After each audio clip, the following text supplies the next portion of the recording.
Welcome, gentle soul, to this peaceful sanctuary of Zen wisdom. As you settle into this quiet moment, allow yourself to release the weight of the day. Let your breath slow and deepen, feeling your body sink into comfort and rest. Tonight, we journey together through 9 ancient tales of wisdom stories that have guided seekers toward peace for centuries. These gentle narratives carry the healing power of simplicity, teaching us profound truths through the softest whispers. There is no need to remember every detail, no need to analyze or think. Simply let these stories wash over you like gentle waves carrying away tension and worry. Allow the ancient wisdom to work its quiet magic as you drift toward the deep restorative sleep your spirit craves. Take 3 slow, healing breaths with me now. In through your nose and gently release. Again breathing in peace and breathing out all that no longer serves you. One more breath drawing in tranquility and letting go completely. Your journey to peaceful rest begins now. Let us walk together down this path of gentle wisdom. Story 1. The Empty Cup. Long ago in the mountains of ancient Japan, there lived a renowned Zen master named Joshu. His temple was simple, surrounded by cherry trees that bloomed each spring like clouds of pink snow. The master spent his days in quiet contemplation, tending his small garden and welcoming visitors who sought wisdom. One autumn morning, as golden leaves danced on the cool breeze, a learned scholar arrived at the temple gates.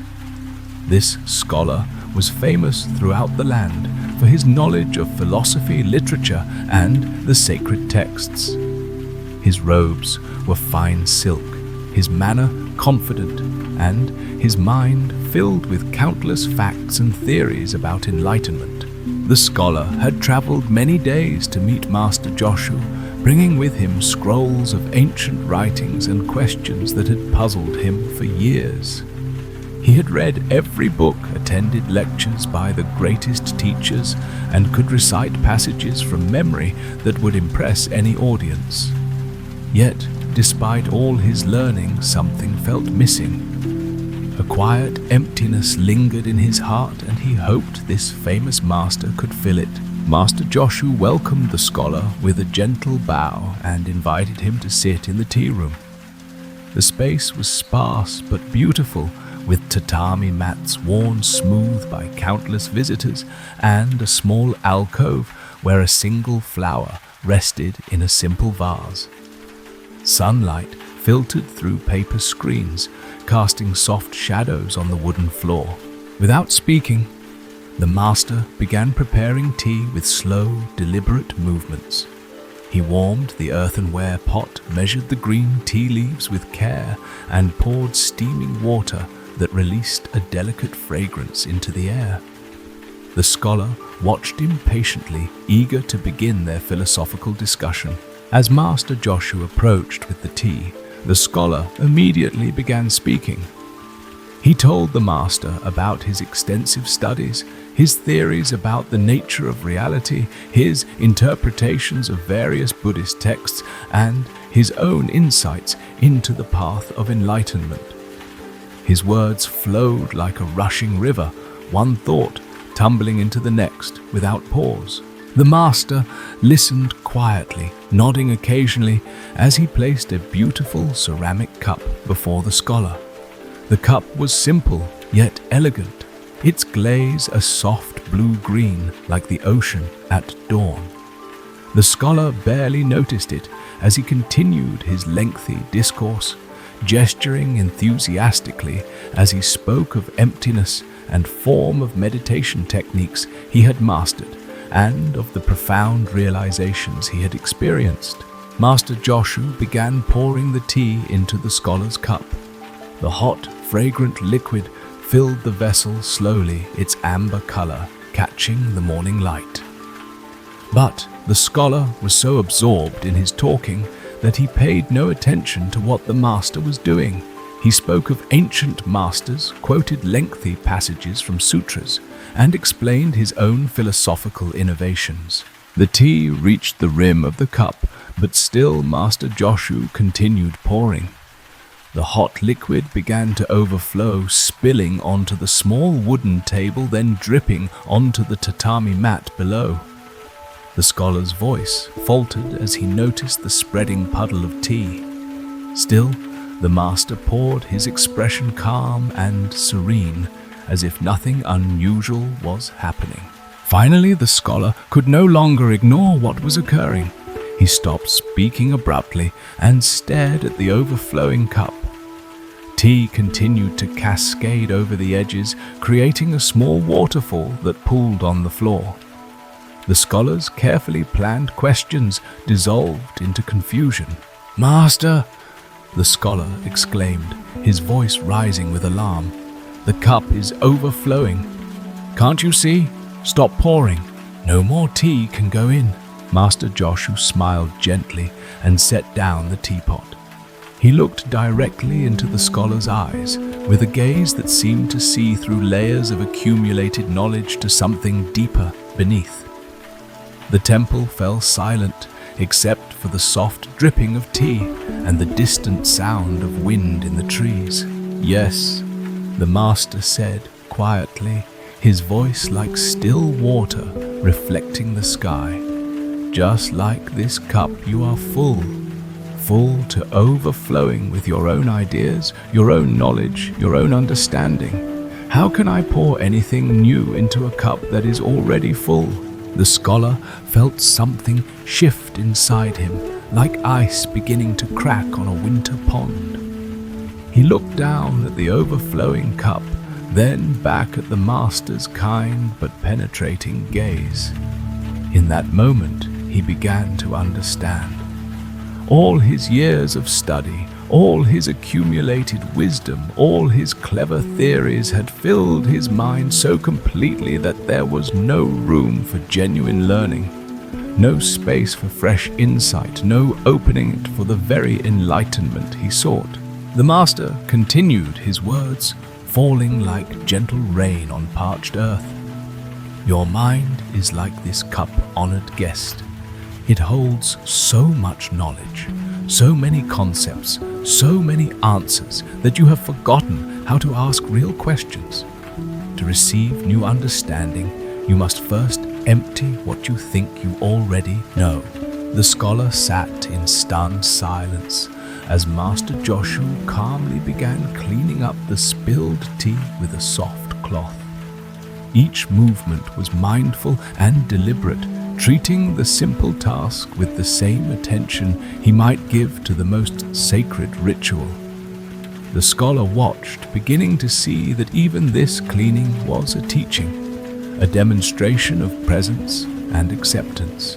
"But master," the scholar said slowly, his voice now humble and uncertain, "I have spent decades acquiring this knowledge. Are you saying it is worthless?" Master Joshu paused in his cleaning and smiled. "Knowledge is like water, my friend.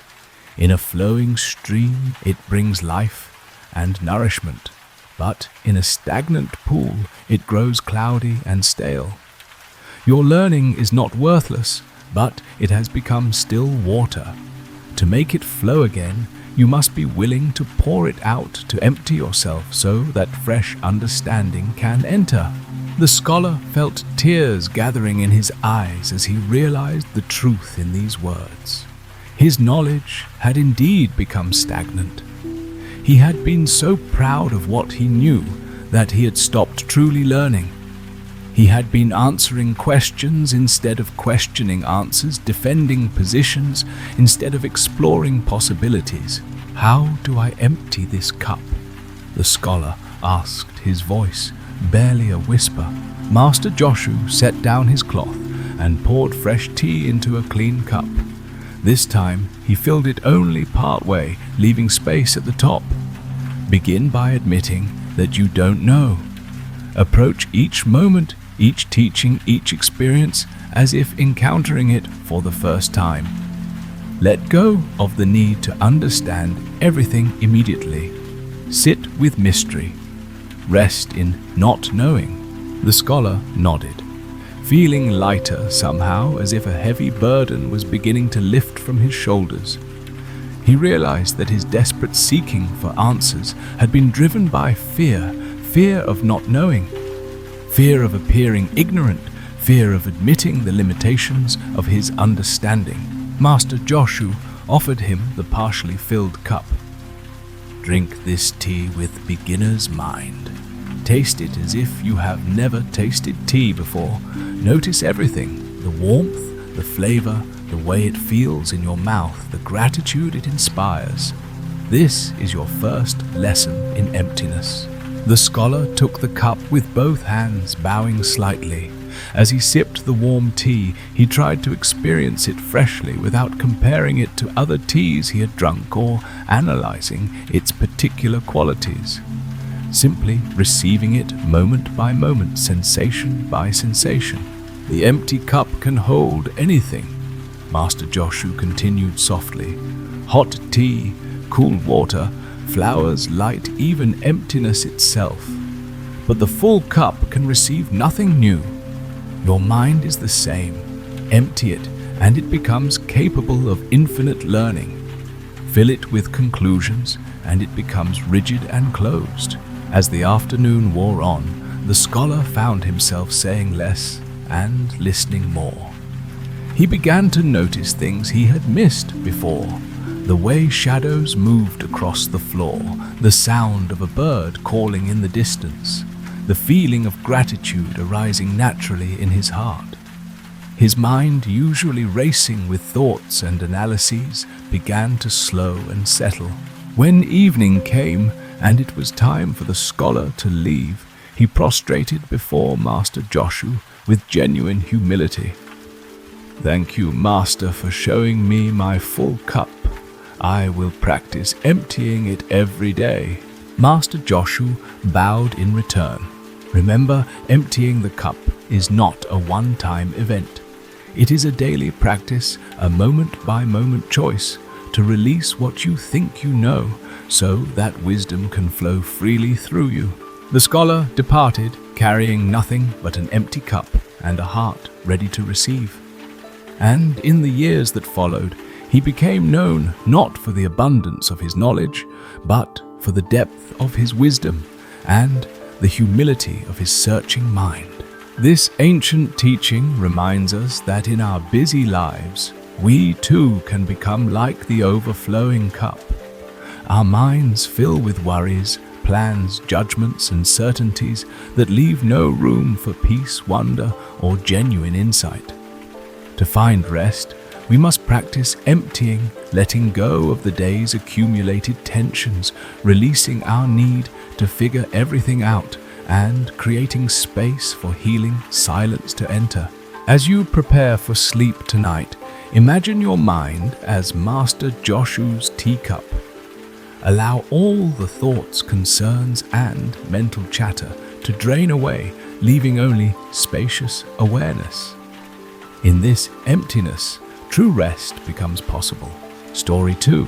The Muddy Road. In a time when temples dotted the mountainsides like stars, scattered across the evening sky, two young monks named Tanzan and Aikido walked the ancient pilgrimage path together.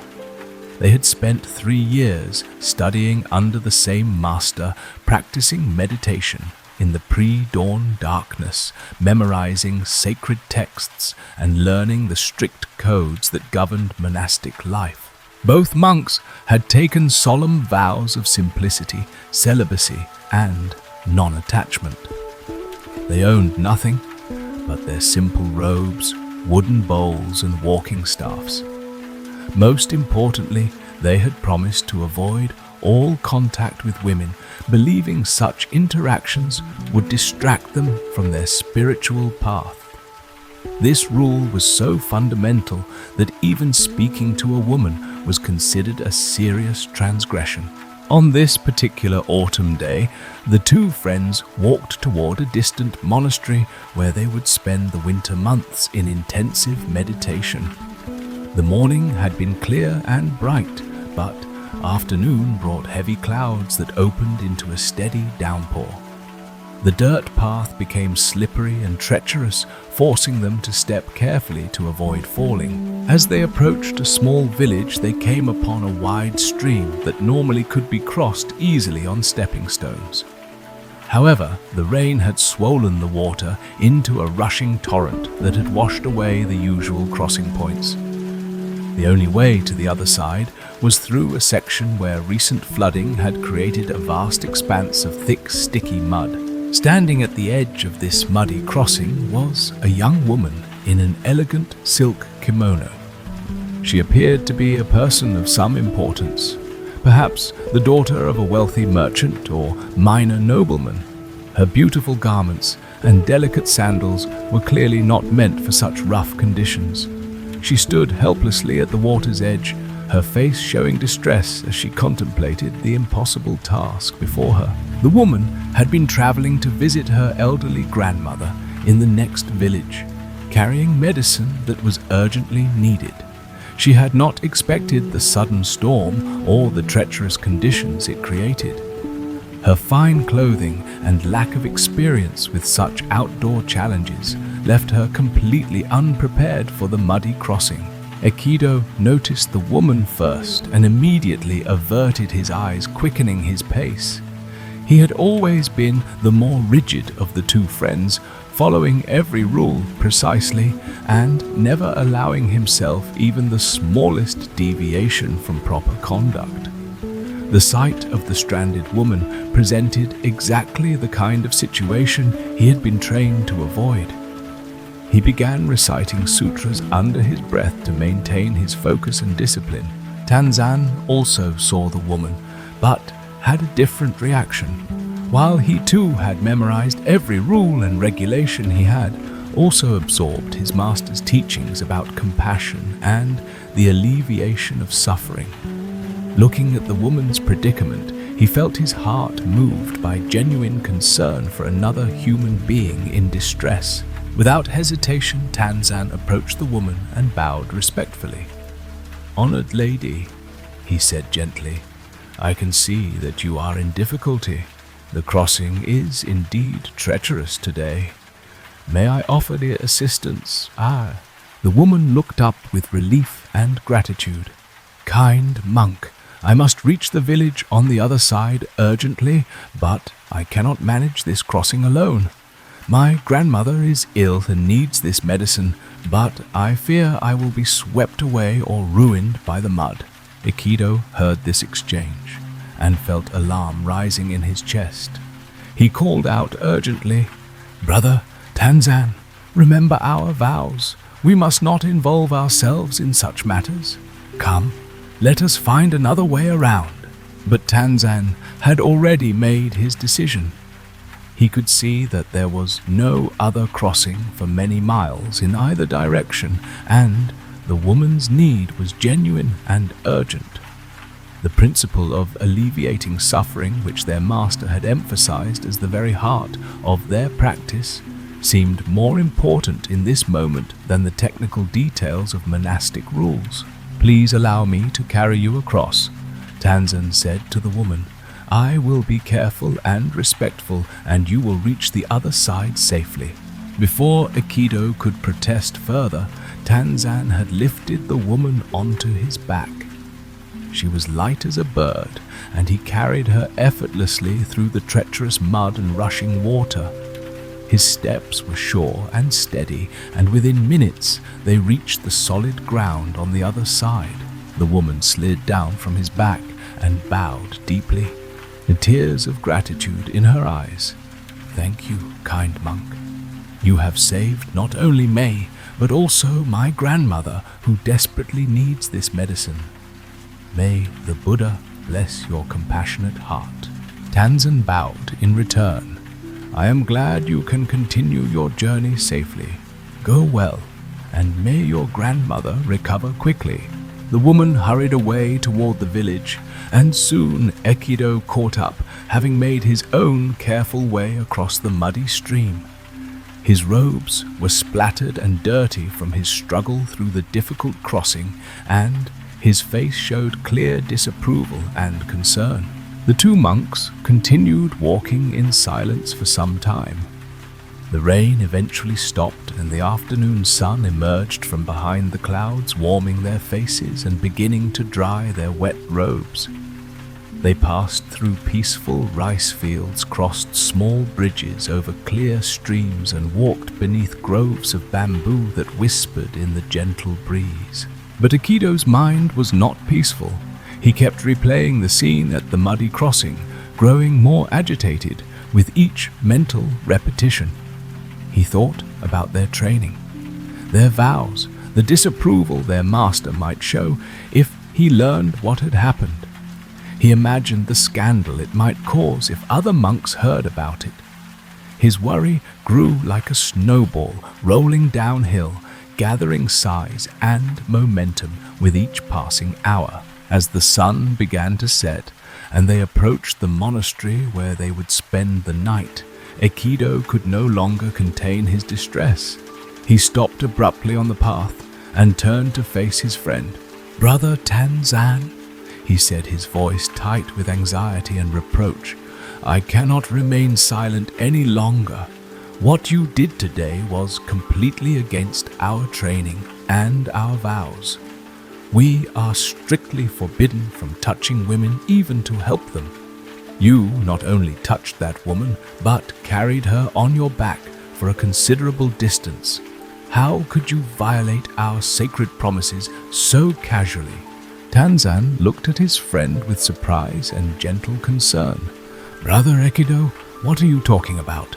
"The woman at the muddy crossing," Aikido exclaimed, his voice rising with frustration. "You carried her across the stream. Surely you remember this serious transgression. How can you act as if nothing happened?" Tanzan's face cleared with understanding, and a small smile played at the corners of his mouth. "Oh, that woman," he said quietly. "Yes, I remember now. But Brother Aikido, I put her down hours ago at the river's edge. Why are you still carrying her?" These words struck Aikido like a bolt of lightning, illuminating a dark landscape. He stood frozen on the path, feeling something fundamental shift in his understanding. In an instant, he realized what had happened. While Tanzan had briefly carried the woman's physical form across the muddy water and then completely released any thought of the encounter, Aikido had been carrying her in his mind for hours, turning the memory over and over, letting it disturb his peace and poison his practice. The physical carrying had lasted only minutes and had been motivated by genuine compassion. But the mental carrying had consumed Aikido's entire afternoon, filling his thoughts with judgment, worry, and attachment to rules rather than principles. He had been so focused on the technical violation that he had missed the deeper spiritual teaching about letting go. Tanzan continued gently. "When we act from true compassion without selfish motive or attachment to the results, we can let go of our actions immediately. They arise naturally from wisdom and dissolve back into emptiness without leaving traces in the mind. But when we cling to our thoughts about right and wrong, proper and improper, we create suffering for ourselves and miss the present moment entirely." Aikido felt tears coming to his eyes as he understood the profound lesson his friend had taught him. "I see now," he whispered. "I have been carrying not only that woman, but also my judgments, my fears, my rigid interpretations of our teachings. You acted and then released the action completely. I have been replaying it in my mind for hours, making myself miserable with my own thoughts. Our vows and rules are like a finger pointing at the moon," Tanzan said softly. They are meant to guide us toward wisdom and compassion, not to become prisons that prevent us from acting with love when love is needed. The woman needed help. I helped her, and then I let go completely. That is the practice our master has been trying to teach us. As they resumed walking, Aikido felt a great weight lifting from his shoulders. He began to understand that true spiritual practice was not about perfect adherence to external rules, but about cultivating a mind that could act spontaneously from wisdom and then release all attachment to those actions. The two friends walked on in peaceful silence, the setting sun painting the sky in shades of gold and crimson. Aikido practiced letting go of his thoughts as they arose, neither clinging to them nor pushing them away. For the first time in hours, he felt truly present to the beauty around him. When they reached the monastery that evening, both monks were received warmly by the resident teacher. During the evening meditation, Aikido found his mind unusually quiet and spacious. The lesson of the muddy road had taught him something no amount of theoretical study could have conveyed. Years later, when Aikido became a teacher himself, he often told this story to his own students. He would explain how mental attachment creates far more suffering than any physical burden, and how true spiritual practice involves learning to act skillfully and then release all clinging to our actions. The body carries burdens for minutes or hours, he would say, but the mind can carry them for lifetimes. Learn to put down your thoughts as quickly as you would put down a heavy stone. This is the essence of freedom. Tonight, as you prepare for rest, consider what you might still be carrying from your day. What conversations, worries, or judgments are you holding on to long after their usefulness has passed? Like Tanzen at the muddy crossing, practice putting down these mental burdens so your mind can return to its natural state of peace and spaciousness. Allow this ancient wisdom to guide you into restorative sleep, where all carrying ceases and only rest remains. Story 3. The Bamboo and the Oak. In the heart of an ancient forest where morning mist danced between towering trees, there grew two very different yet equally remarkable plants. On the eastern slope stood a magnificent oak tree, its massive trunk requiring 3 grown men with outstretched arms to encircle it. This oak had witnessed 4 centuries of seasons, its roots reaching deep into the earth, like the fingers of time itself, its mighty branches stretching toward the heavens with unwavering determination. The oak was the undisputed king of the forest. Birds built their homes in its sturdy branches. Squirrels stored their winter provisions in its generous hollows, and weary travelers sought shelter beneath its broad canopy. Its bark was thick and gnarled, marked by countless storms.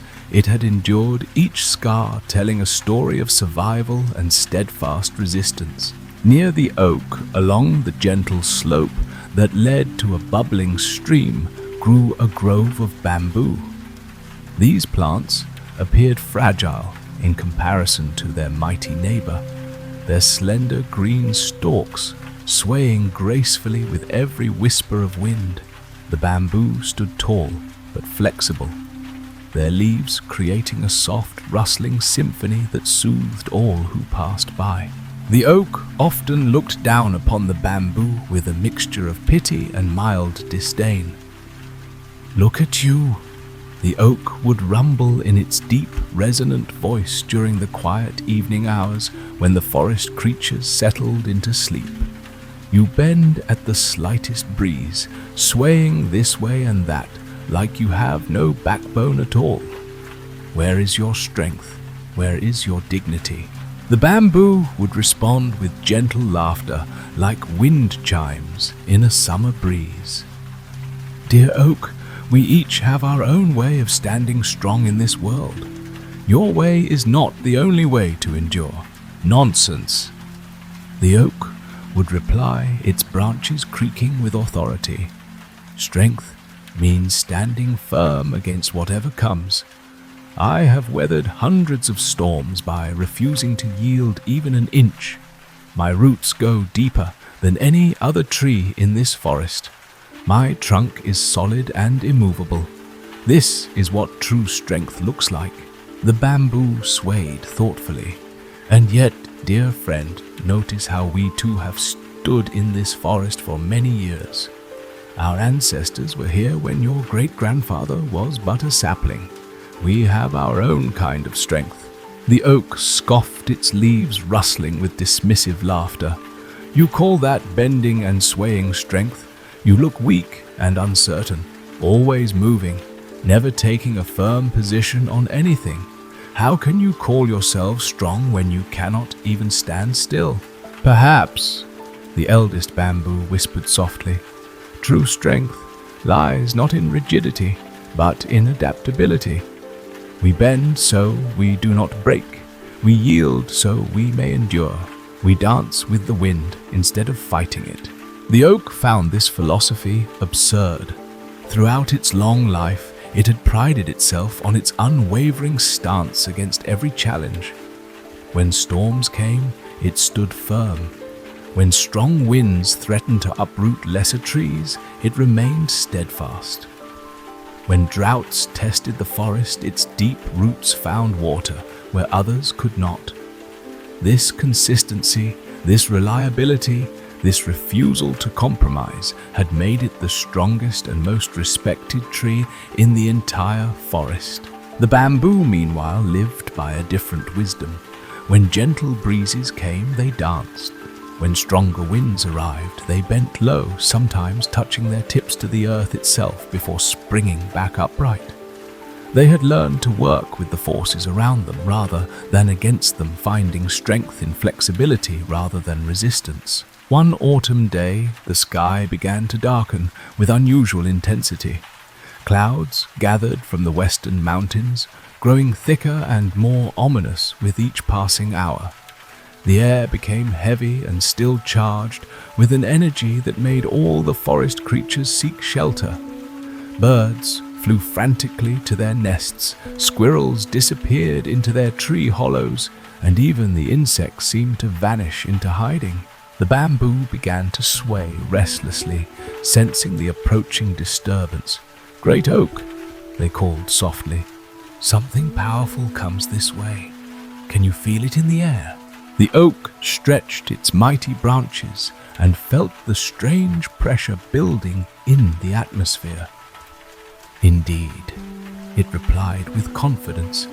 "A storm approaches, but let it come. I have weathered countless storms before this one. My roots are deep, my trunk is strong, and my will is unbreakable. This storm will pass around me as all others have done."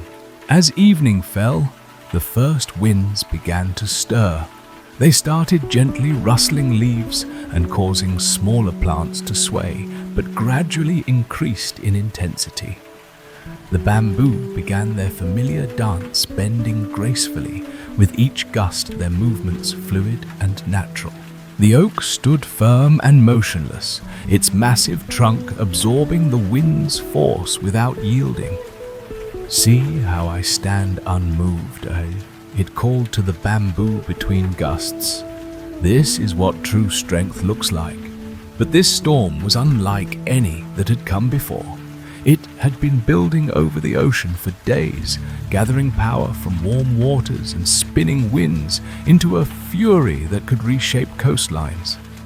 As it moved inland, it carried with it a force that no tree, however mighty, had ever faced in this peaceful forest. The winds grew stronger by the hour. What had begun as a moderate autumn storm quickly became a tempest of unprecedented power. The bamboo bent lower and lower sometimes, touching the ground with their graceful tips before springing back upright as each gust passed. They moved like dancers in perfect harmony with the storm's rhythm. The oak, however, continued its strategy of absolute resistance. Its thick trunk absorbed blow after blow, its deep roots holding firm against the pulling and pushing of the increasingly violent wind. For hours, this strategy appeared to be working. The oak remained upright and unmoved while smaller, more flexible trees around it swayed wildly. "You see," the oak shouted over the howling wind to the bamboo, who were now bending so low they formed almost complete arcs. "Strength and determination always prevail. I stand firm while you grovel on the ground." But the bamboo could not respond, focused entirely on their dance with the storm. They bent and flexed, yielded and recovered, always returning to vertical, but never fighting the wind's power directly. Their flexibility allowed them to dissipate the force rather than absorb it, to work with the storm rather than against it. As midnight approached, the storm reached its full fury. The wind howled like a living thing, tearing at everything in its path with relentless intensity. Rain fell in sheets so thick that vision was reduced to mere feet. Lightning illuminated the forest in stroboscopic flashes, revealing a landscape transformed by the storm's power. The bamboo were now bending so far that their tops touched the earth with each major gust, but still, they sprang back, their roots secure and their stalks unbroken. They had become one with the storm, moving in perfect synchronization with its wild energy.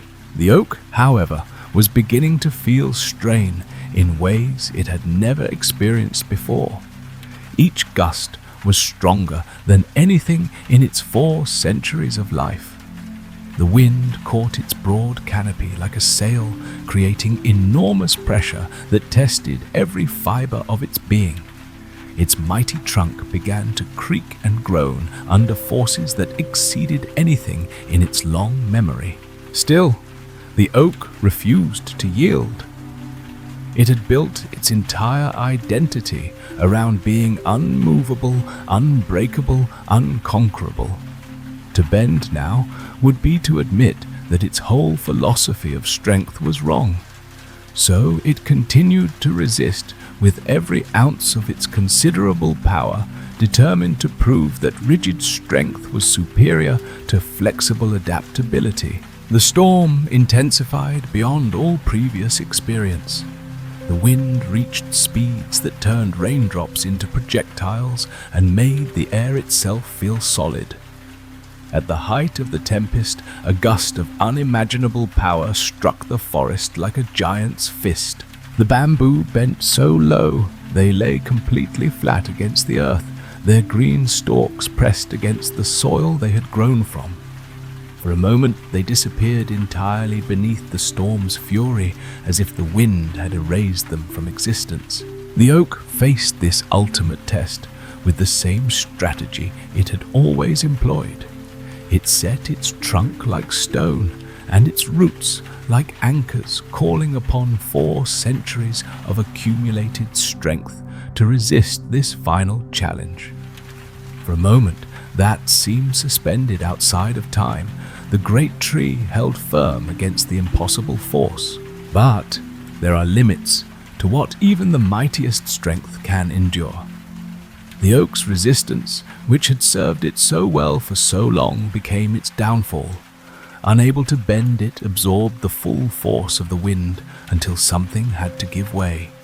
With a sound like thunder, the mighty trunk cracked and then split, and the ancient oak came crashing down in a fall that shook the earth and echoed through the forest like the end of an era. When dawn finally broke and the storm moved on, the forest presented a scene of devastation and renewal.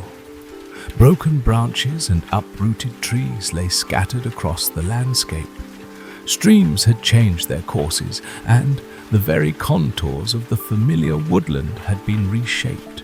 But from what appeared to be empty ground near the stream, green stalks began to rise. The bamboo, which had seemed to disappear completely during the storm's peak, slowly returned to their upright position. Stalk by stalk, they lifted themselves from the earth where they had taken shelter, shaking off drops of water and unfurling their leaves to catch the morning sun. They were not only intact, but somehow more vibrant than before, as if the storm had washed them clean and given them new life. Their roots had remained secure throughout the tempest, and their flexible nature had allowed them to survive what had destroyed much of the forest around them. Where the mighty oak had stood for 4 centuries, only a massive crater remained along with the fallen trunk that would slowly return to the earth over the coming years. The tree that had seemed so permanent, so unshakably strong, had been unable to adapt to circumstances beyond its rigid strategy of resistance. The surviving bamboo swayed gently in the calm morning breeze, their soft rustling a song of gratitude and renewal. They had learned long ago that true strength sometimes requires the wisdom to yield to bend without breaking, to work with forces greater than oneself rather than opposing them. An old farmer who lived at the forest's edge came to survey the storm damage and found the scene both heartbreaking and instructive. He stood for a long time contemplating the fallen oak and the resilient bamboo, understanding in that moment a lesson about life that he would carry with him always. Years later, this farmer would tell the story to his children and grandchildren, explaining how flexibility and adaptability often prove stronger than rigid resistance. The bamboo teaches us, he would say, that sometimes the strongest response to life's storms is not to stand firm, but to bend gracefully, knowing that we can spring back when the crisis passes. As you prepare for sleep tonight, consider the wisdom of the bamboo. What storms in your own life might be weathered better through flexibility rather than rigid resistance? What challenges might be met more skillfully by bending rather than breaking, by adapting rather than opposing? Let your breath become like the bamboo's movement, fluid, natural, yielding to each moment without fight or tension. Allow your body to release its holdings and resistances, becoming soft and adaptable as you settle into rest. The bamboo's teaching whispers through your dreams. True strength lies not in never falling, but in always returning to center and bending without breaking in, dancing with life's storms rather than fighting them. Rest now in this flexible strength, knowing that like the bamboo, you can weather any storm by learning when to yield and when to stand, when to bend, and when to return to your natural uprightness. Story 4. The Master's Tea Bowl. In the heart of ancient Kyoto, where cherry blossoms painted the streets pink each spring, and temple bells marked the passage of sacred time, lived a revered tea master named Sen no Rikyu. His understanding of the way of tea was so profound that people traveled from distant provinces to learn from him, and even the most powerful lords sought his guidance in matters of beauty and harmony. Master Rikyu possessed a tea bowl. That was his most treasured possession. It had been crafted by a legendary potter 3 generations earlier, a man whose hands seemed to channel the very essence of earth and fire into clay.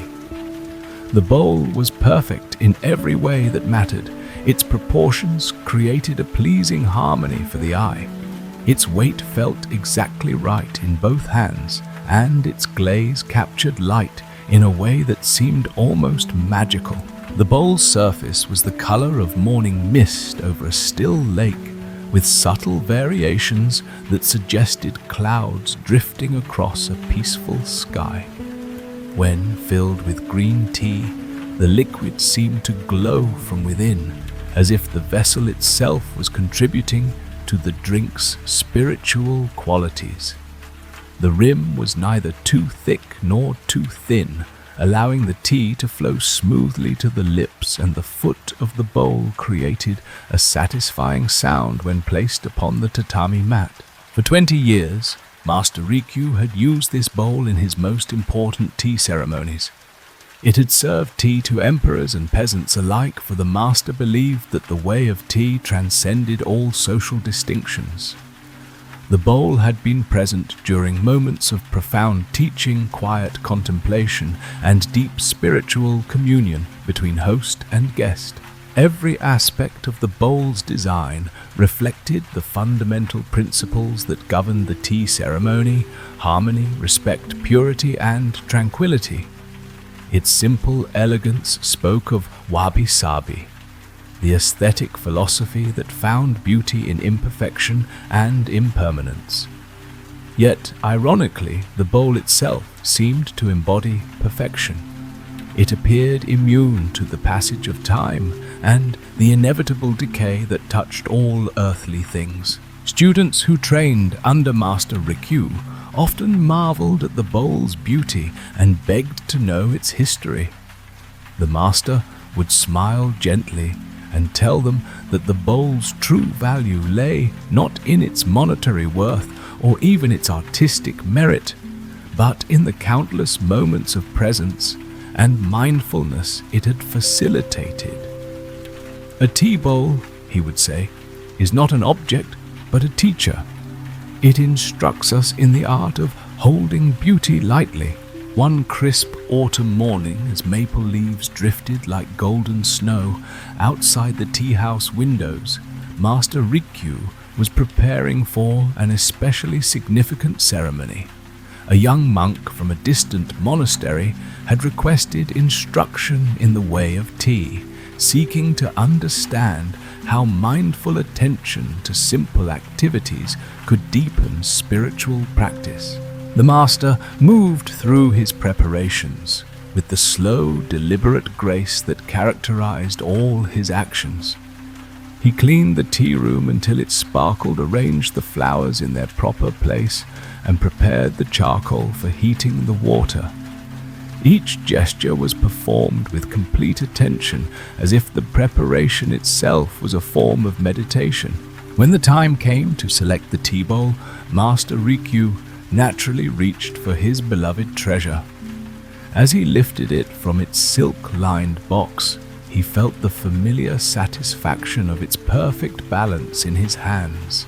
The morning light streaming through the paper screens seemed to caress the bowl's surface, bringing out subtle colors that he had never noticed before, even after 2 decades of intimate familiarity. The young monk arrived precisely at the appointed time, bowing deeply at the entrance to the tea house. His name was Dogen, and, despite his youth, his eyes held the depth of one who had spent long hours in meditation.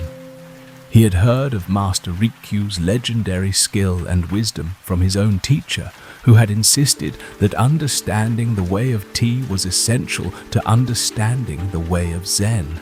Master Rikyū welcomed his guest with the traditional phrases of greeting, and they entered the tea room together.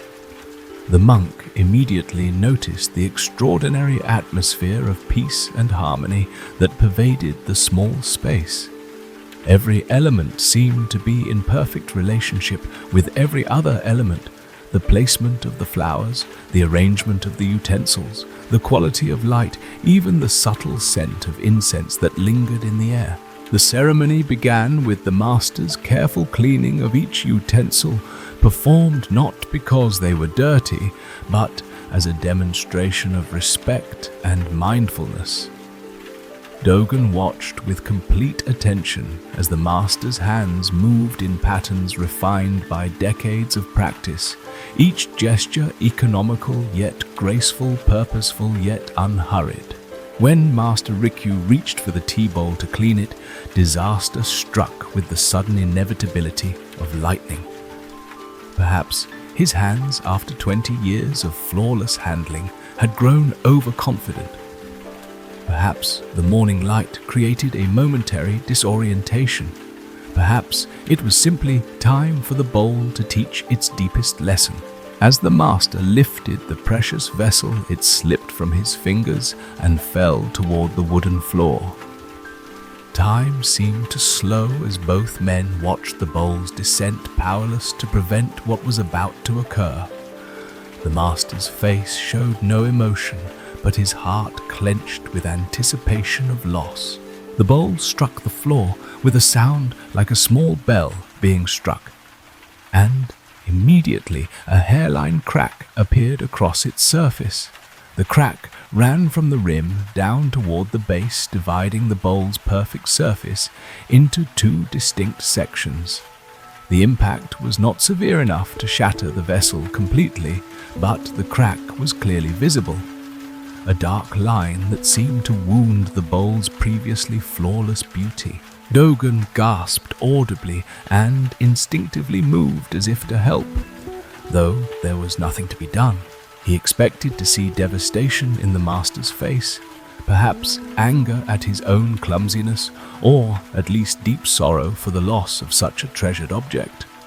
Instead, he was surprised to observe that Master Rikyu's expression remained completely serene. The master knelt beside the fallen bowl and picked it up gently, cradling it in his palms as he examined the crack. He turned the vessel, slowly studying the line of damage from every angle. To Dogen's amazement, the master's face began to show not distress, but something that looked almost like satisfaction, as if the crack had revealed something that had been hidden before. "Master," Dogen said hesitantly, "I am so sorry for your loss. This must be heartbreaking for you." Master Rikyu looked up with eyes that sparkled with unexpected joy. "Loss," he said softly. "Young monk, I see no loss here. I see only the bowl revealing its true nature to us." Dogen felt confused by this response. The crack was clearly visible, obviously permanent, and had transformed what was once perfect into something damaged. How could the master speak of this as anything but loss? "I don't understand, Master Rikyu. The bowl is broken. Its perfection has been destroyed." The master smiled and continued to hold the cracked bowl tenderly. "Tell me, young friend, what is the nature of all things in this world?" Dogen paused, recognizing this as a teaching moment despite the unusual circumstances. "All things are impermanent, Master. Everything that exists is subject to change and eventual decay." "Exactly. And yet, for 20 years, this bowl lived in my care, as if it were exempt from this fundamental law. It appeared perfect, unchanging, permanent. In a way, it was living a lie. Today it has finally revealed its true nature, beautiful, precious, and imperfect, just like everything else in existence." The master stood and carried the bowl to his workbench, where he kept various tools and materials for maintaining his tea utensils. Dogen watched with growing curiosity as Master Rikyu began gathering supplies: a small pot, some brushes, and what appeared to be gold powder. "What are you going to do, Master?" "I'm going to help this bowl become what it was always meant to be," Rikyu replied, as he began mixing the gold powder with lacquer to create a lustrous paste. "In my country, we have an ancient art called kintsugi, golden repair. When something precious breaks, we do not hide the damage or try to make it look as if nothing happened. Instead, we illuminate the breakage with gold, making it the most beautiful part of the object." Dogen watched in fascination as the master began carefully applying the golden mixture to the crack. Rather than trying to conceal the damage, he was making it more visible, more prominent, transforming the line of weakness into a line of strength and beauty. "You see," Master Rikyu continued as he worked, "this crack tells the story of the bowl's journey. It speaks of time past, of service given, of the inevitable changes that come to all things. To hide this story would be to deny the bowl's truth, but to highlight it with golder, that is to say that the breaking itself has made the bowl more beautiful than it ever was before." As the golden lacquer dried and hardened, something miraculous became apparent. The crack, now highlighted in gleaming gold, created a new pattern across the bowl's surface. The line added visual interest and complexity that the perfect bowl had lacked. It gave the vessel character uniqueness, a story that no other bowl could tell. "Now," the master said as he completed his work, "this bowl is truly one of a kind. Before today it was merely an excellent example of its type. Now it is irreplaceable, its beauty enhanced rather than diminished by its wound." The young monk stared at the transformed bowl with growing understanding. The golden crack did not detract from the vessel's beauty, it enhanced. It created something new and wonderful that had not existed before. The breaking had not been a tragedy, but a transformation. Master Rikyu resumed the tea ceremony using the newly repaired bowl. As he whisked the bright green tea, the golden crack caught the light and seemed to dance across the bowl's surface. When he offered the tea to his guest, Dogen received it with even greater reverence than he would have shown the perfect bowl. "Master," Dogen said after sipping the tea, "I think I understand now. This bowl's crack is like the wounds we all carry in our hearts. The disappointments, the losses, the moments when life breaks us open. We think these experiences make us less beautiful, less valuable, less worthy of love. And what do you think now? Now I think that perhaps our wounds are where the light gets in. Perhaps they are the places where we can be most beautiful, most real, most human. Perhaps what we call our imperfections are actually our greatest gifts." Master Rikyu nodded with deep satisfaction. "The bowl has taught you well, young monk. In Zen we say that our original nature is perfect and whole, but we can only discover this perfection through accepting our broken places. The crack in this bowl does not diminish its wholeness, it reveals it." From that day forward, the golden cracked bowl became Master Rikyu's most treasured teaching tool. Students would come expecting to learn about the perfect tea bowl, and instead encounter a vessel that spoke of resilience, transformation, and the beauty that emerges from life's inevitable difficulties. Years later, when Dogen had become a master himself, he would tell this story to his own students. He would explain how the tea bowl's teaching had changed his entire understanding of imperfection and suffering. Instead of seeing his own struggles and mistakes as obstacles to overcome, he learned to see them as opportunities for growth and sources of unique beauty. "Look for the golden cracks in your own life," he would tell those who came to him for guidance. "Find the places where you have been broken and allow them to shine. These are not your weaknesses, they are your greatest strengths, your most beautiful features, your deepest sources of wisdom and compassion." The story of the golden crack spread far beyond the tea house, becoming a teaching that offered comfort to countless people facing their own moments of breaking. It reminded them that imperfection is not the opposite of beauty, but often its greatest source, that wounds can become gateways to wisdom, and that the broken places in our lives may be exactly where the light shines through most brilliantly. Tonight, as you settle into rest, consider your own golden cracks, the experiences that have marked you, changed you, perhaps even broken you open. Instead of hiding these parts of your story, imagine them highlighted with gold, transformed into sources of unique beauty and strength. Allow yourself to rest in the perfection of your imperfection, knowing that every crack in your heart has let in more light. Every wound has made space for more compassion, and every breaking has prepared you for a more beautiful becoming. Sleep peacefully, golden and whole in all your broken places. Story 5.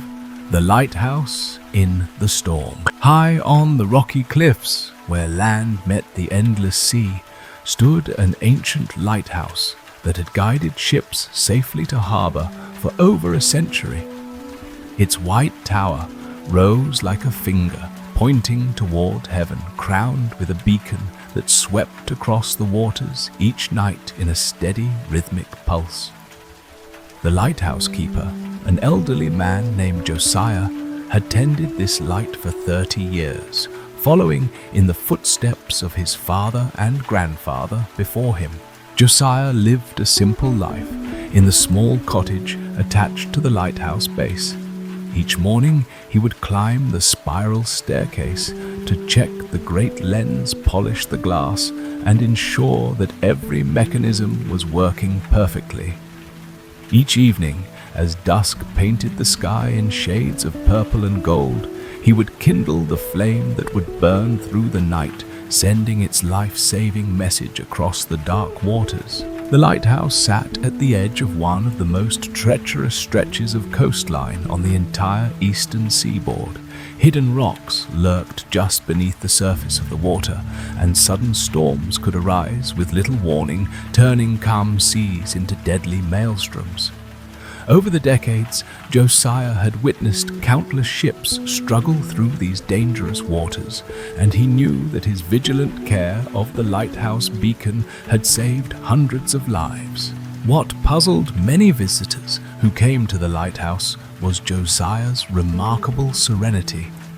Even during the most violent storms, when waves crashed against the cliffs with thunderous force, and winds howled like living things, the lighthouse keeper remained calm and peaceful.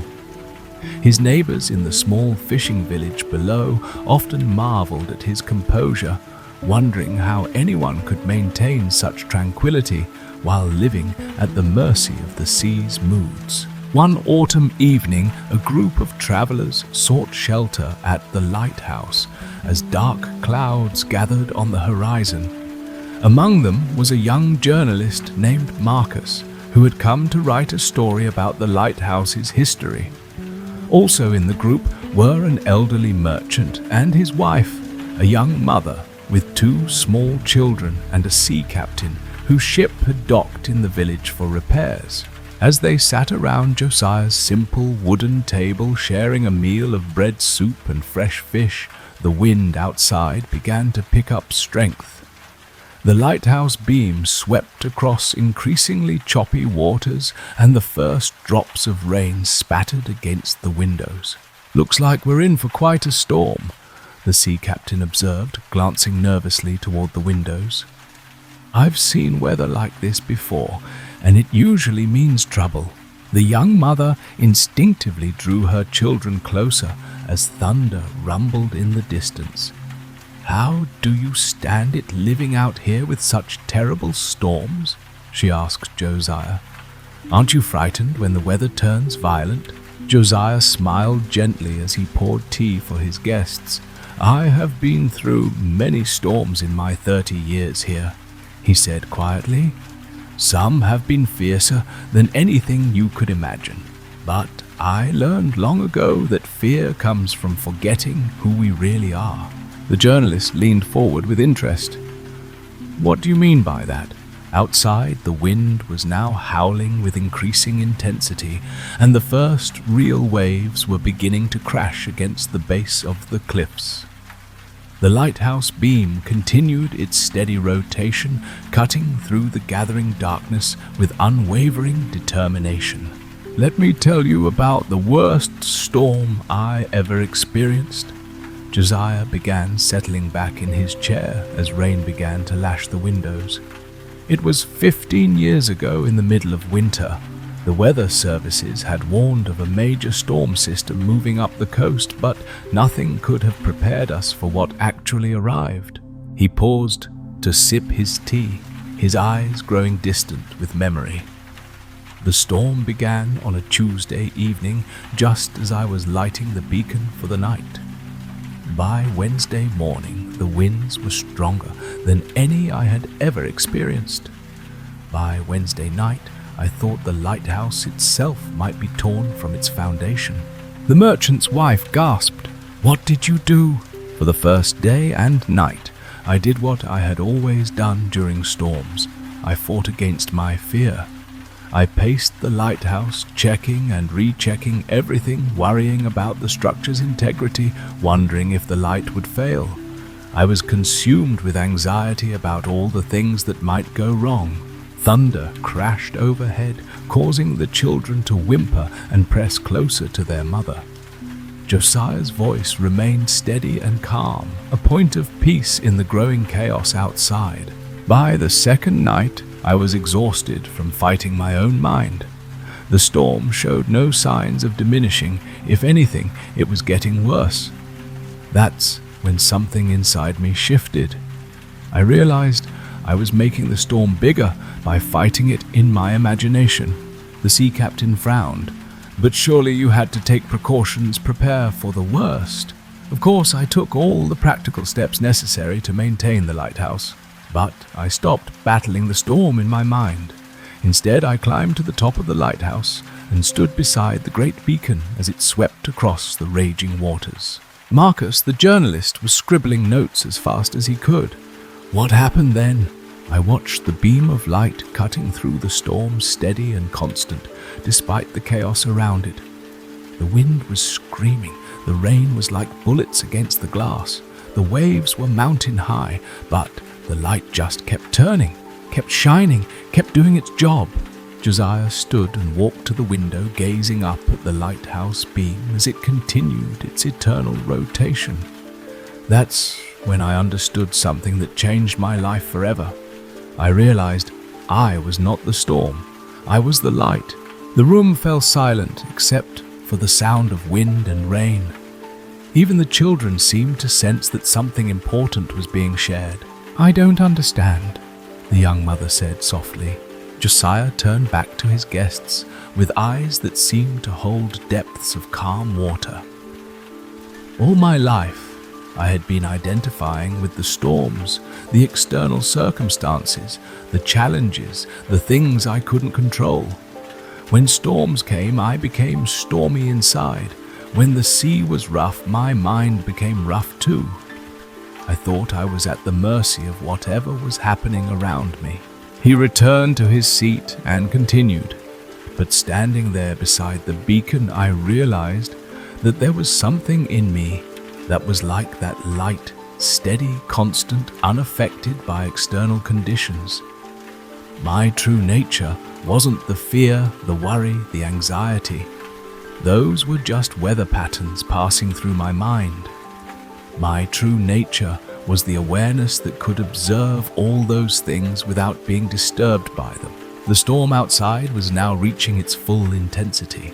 The lighthouse shuddered with each gust of wind, and the sound of waves crashing against the rocks was like continuous thunder. Yet, somehow, the atmosphere inside the small room remained peaceful. "So what changed?" asked the merchant. "Everything and nothing," Josiah replied with a smile. "The storms still come just as fierce as ever. The lighthouse still requires constant attention and care. Ships still struggle through these dangerous waters. But I no longer struggle inside myself. I remember that I am not the storm. I am the light that shines through it." The journalist looked up from his notes. "That sounds philosophical, but how does it work practically? How do you actually stay calm when everything around you is chaos?" "It's simpler than you might think, though it requires practice. When I feel fear or anxiety arising, I pause and ask myself, who is aware of this fear? There's the fear, and then there's the part of me that notices the fear. The part that notices is always calm, always clear, always at peace." Josiah gestured toward the lighthouse beam visible through the window. "Just like that light up there. The storms don't make the light stormy, they just make it more necessary. The wilder the weather, the more grateful ships are for the steady beacon." The young mother nodded slowly. "So you're saying we all have this inner light? Not saying it, knowing it, You have it too. Everyone does. It's not something you need to create or develop. It's what you are underneath all the thoughts and emotions and reactions. It's the part of you that remains unchanged, whether you're happy or sad, young or old, in calm weather or storms. As if to emphasize his point, a particularly violent gust of wind shook the entire building. But Josiah's expression remained serene and undisturbed. The key, he continued, is learning to identify with the light instead of the storm. When trouble comes, instead of saying, "I am afraid," or "I am worried," you learn to say, "I notice fear arising," or "I observe worry appearing." You become the witness rather than the victim. The sea captain scratched his beard thoughtfully. "I've been sailing for 40 years, and I've never heard it put quite like that. But it makes sense. In the worst storms at sea, panic kills more sailors than the actual weather. The ones who survive are those who can stay calm and clear-headed." "Exactly," Josiah nodded. "And that clarity, that calmness, it's not something you have to manufacture or force. It's your natural state when you're not identifying with the storm." The merchant's wife asked, "But how do you practice this? How do you remember to be the light when you're caught up in difficulties?" "The same way I maintain this lighthouse," Josiah replied, "through daily attention and care. Every morning I spend time in quiet reflection, connecting with that inner stillness. Every evening I practice watching my thoughts and emotions without getting caught up in them. And throughout the day, whenever I notice myself becoming stormy inside, I pause and remember, I am not the storm, I am the light." The storm continued to rage outside, but the mood in the room had become deeply peaceful. The children had fallen asleep in their mother's arms, and even the adults seemed to have found a center of calm within themselves. "This reminds me of something I read once," Marcus said quietly. "A Zen master was asked how he remained so peaceful. He said, 'I never leave my place of meditation.' When they asked where that was, he pointed to his heart." Josiah smiled. "Yes, that's it exactly. The lighthouse of awareness is always shining within us. We just forget to look for it when we get caught up in external storms." The elderly merchant who had been listening quietly spoke up. "I've spent my whole life chasing success and running from failure, always at the mercy of market conditions and business pressures. What you're describing sounds like freedom." "It is freedom," Josiah confirmed. "Not freedom from difficulty. Life will always have its storms. But freedom from being tossed around by every circumstance. Freedom from being at war with what is. Freedom to respond from wisdom rather than react from fear." As the night wore on, the storm gradually began to subside. The lighthouse beam continued its faithful rotation, having guided several ships safely through the treacherous waters despite the violent weather. Josiah's guests found themselves experiencing a quality of peace they had rarely known, even in the midst of one of the most intense storms any of them had ever witnessed. "I think I understand now why you're not afraid," the young mother said as she gazed up at the lighthouse beam. "You found something inside yourself that's stronger than any storm." "Not stronger," Josiah corrected gently. "Different. The light doesn't fight the storm, it simply shines through it. It doesn't try to stop the wind or calm the waves. It just remains steady and does its job. That's what we can learn to do with the storms of life." By morning, the sea had returned to relative calm and the sky was clearing. Josiah's guests prepared to continue their journeys, but each of them had been transformed by the night's experience. They had discovered that peace was not dependent on external circumstances, but was an inner resource that could be accessed even in the midst of life's greatest challenges. As they prepared to leave, the journalist asked one final question. What would you say to someone who feels overwhelmed by the storms in their life right now? Josiah thought for a moment, then smiled. I would remind them that they are not the storm. They are the light that shines within it. No matter how dark it gets, no matter how fierce the winds blow, the light of awareness within them is always burning bright. They just need to remember to look for it. The travelers departed with grateful hearts, carrying with them a new understanding of where true peace could be found. And Josiah returned to his simple routine of tending the lighthouse, secure in the knowledge that whether storms came or clear skies prevailed, the light would continue to shine. Tonight, as you prepare for rest, remember Josiah's wisdom. Whatever storms may be raging in your life, whatever challenges you face, you are not the storm. You are the light of awareness that shines steadily within you. Unmoved by external circumstances, always present, always peaceful, always guiding you safely home. Let your breath be like the lighthouse beam, steady, rhythmic, constant.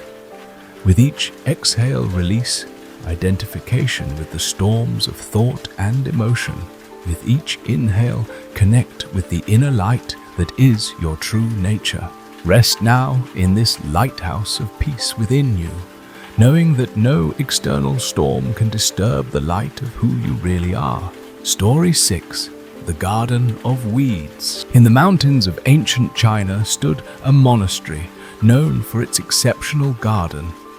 Unlike the meticulously arranged gardens of the imperial palaces, this monastery garden followed no obvious plan.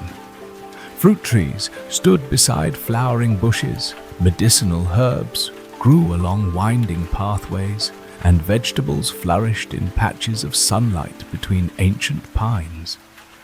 The garden seemed to have a wisdom of its own, a natural harmony that drew visitors from distant provinces who would sit among its greenery and find their troubled minds growing quiet. The garden had been tended for decades by Master Wei, an elderly monk whose connection to plants was considered almost miraculous. Under his care, even species that normally couldn't thrive in the mountain climate flourished. His fellow monks often joked that the plants grew as much from Master Wei's loving attention as from soil and sunlight. Master Wei moved through the garden each day with mindful steps, his weathered hands touching leaves and stems with the same tender respect he might show to an honored guest. He never seemed to hurry yet. Somehow, all the work of planting, watering, harvesting, and pruning was accomplished in its proper time. Those who watched him work often reported feeling their breathing slow and their thoughts grow more spacious, as if the garden's peace was contagious. One spring morning, a young monk named Dao arrived at the monastery. He had traveled for many days, seeking to study under the monastery's renowned teachers. Dao was known for his brilliance. At his previous temple, he could recite sutras from memory debate, complex philosophical points, and perform all the ceremonial rituals with perfect precision. But his teachers had sent him to this mountain monastery because despite his outer accomplishments, his inner garden remained untended. His mind was quick but restless, his achievements impressive but leaving him unsatisfied. The abbot assigned Dao to work alongside Master Wei in the garden, hoping that the young monk might absorb some of the old gardener's wisdom. Dao accepted the assignment with outward humility, though inwardly he felt it was beneath his abilities. Surely his talents could be better used in scholarly pursuits or teaching younger students. Still, he had come to learn, so he presented himself to Master Wei the following morning as the mist still clung to the mountain slopes. The old gardener welcomed him with a warm smile but few words. He handed Dao a simple woven basket and a small knife. then led him to a section of the garden where vegetables grew in neat rows. "Today, we will harvest greens for the monastery kitchen," Master Wei said, demonstrating how to cut the mature leaves while leaving the plants to continue growing. Dao followed the master's example, moving down the row and carefully harvesting as instructed. The work was simple but required attention, and he found himself relaxing into the rhythm of it. The morning air was cool and fragrant birds called from nearby trees, and the physical activity was a pleasant change from hours of sitting in meditation or hunching over scrolls. As they worked their way through the garden, however, Dao began to notice something that disturbed his newfound peace. Between the carefully tended rows of vegetables, numerous weeds were sprouting. Some were tiny, just barely emerging from the soil, while others had grown quite large, their leaves spreading among the cultivated plants. To Dao's surprise, Master Wei harvested around these weeds without removing them. Finally, Dao could contain his question no longer. "Master," he said respectfully, "I notice that there are many weeds growing among the vegetables, yet you do not pull them out. In the temple where I trained, our garden was kept immaculately clean. We removed every weed as soon as it appeared." Master Wei straightened up from his work, stretching his back as he gazed thoughtfully at the wild plants interspersed with the vegetables. "Ah, yes," he said with a gentle smile. "Other monasteries often approach gardening that way. Isn't it better to keep the garden pure?" Dao pressed. "These weeds are stealing nutrients from the soil, crowding the vegetables, and making the garden look untidy. Surely it would be more productive and more beautiful without them." The old gardener placed his harvest basket on the ground and gestured for Dao to walk with him.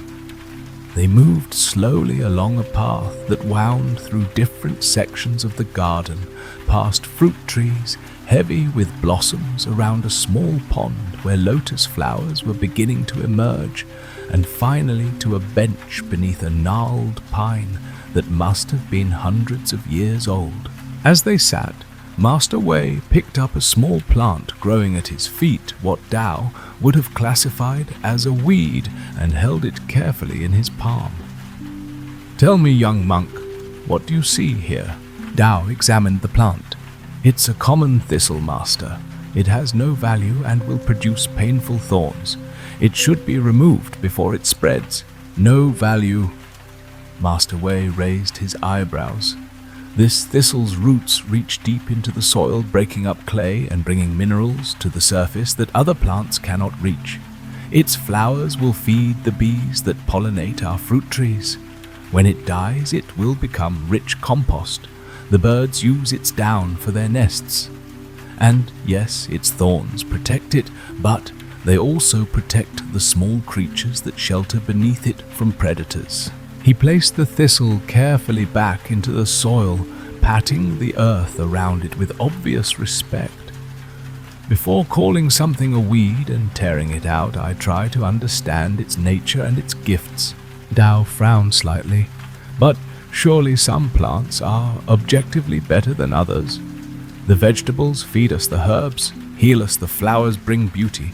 Weeds just exist according to their nature," Master Wei finished for him. "Just as we all do." He gestured toward the wider garden. "Walk with me again and let me show you something." They rose and followed another path, this one leading to an area Dao hadn't yet seen.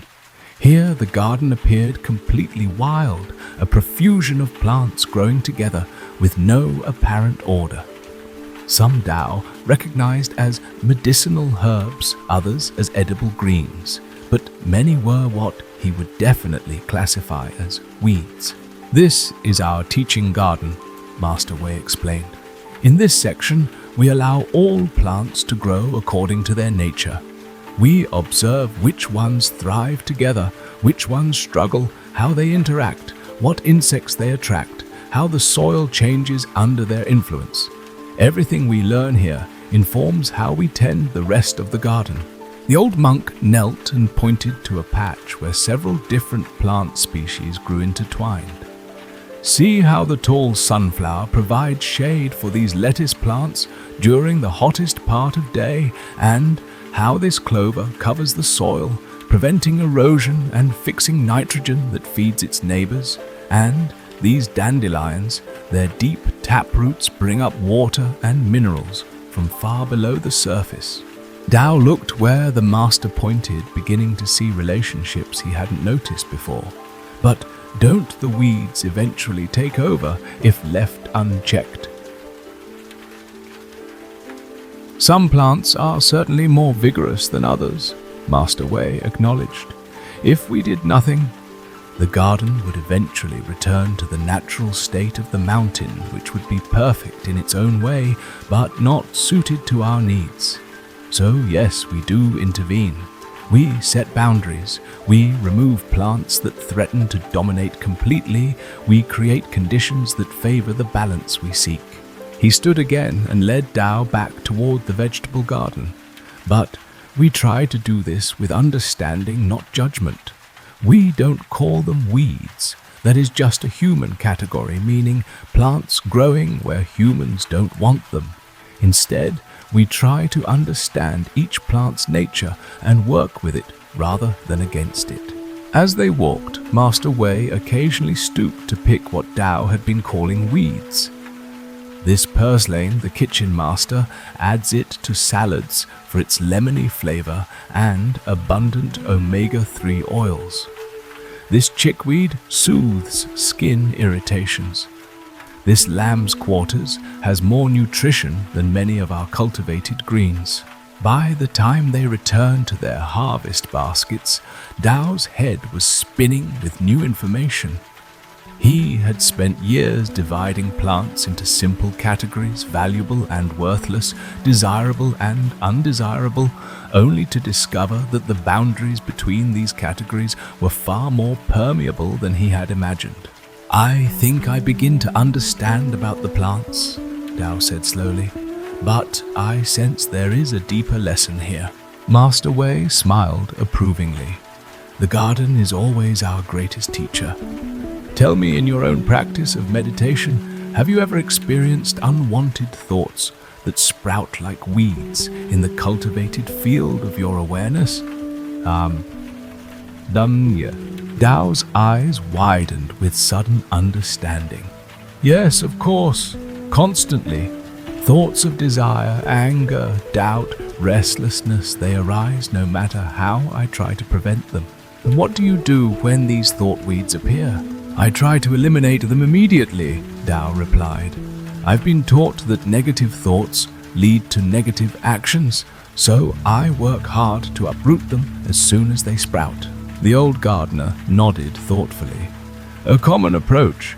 And how successful has this strategy been for you? Dao hesitated, then sighed. Not very. The harder I try to eliminate certain thoughts, the more persistently they seem to return. Sometimes, the very effort to get rid of them seems to give them more strength. Yes, Master Wei said. This is what we discover in the garden as well.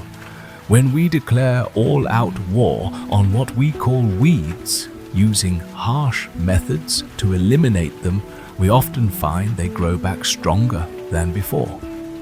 The very act of tearing them out disturbs the soil, bringing dormant seeds to the surface where they can germinate.